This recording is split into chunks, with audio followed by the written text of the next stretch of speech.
छत्रपती संभाजीनगर शहरामध्ये चोरीची दुचाकी विक्री करण्यासाठी आलेल्या 2 अट्टल चोरांना मुकुंदवाडी विशेष पथकानं बेड्या ठोकत त्यांच्या ताब्यातून 2,95,000 रुपये किमतीचा 7 मोटरसायकल जप्त केल्यात।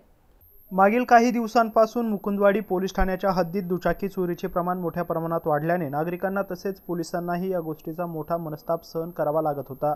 त्या अनुषंगाने पोलीस निरीक्षक सचिन इंगोले यांच्या मार्गदर्शनाखाली विशेष पथकाचे पोलीस उपनिरीक्षक घोरपडे यांनी या प्रकरणाचा छडा लावण्यासाठी एक पथक स्थापन केले होते। या पथकाला सीसीटीव्ही फुटेज आणि गुप्त बातमीदारामार्फत मिळालेल्या माहितीनुसार एक व्यक्ती 2 चोरी केलेली दुचाकी विकण्याकरिता झेंडा चौक परिसरात येत आहे। पोलीस उपनिरीक्षक घोरपडे यांनी झेंडा चौकात सापळा रचत सुमित सुरेश उघडे, राज गमतीदास काळे या चोरट्यांना ताब्यात घेतला आहे। त्यांच्या ताब्यातून 7 दुचाकी ज्यांची किंमत 2,95,000 रुपये इतकी आहे आणि या चोरट्यांच्या ताब्यातून दुचाकी जप्त करण्यात आल्या आहे।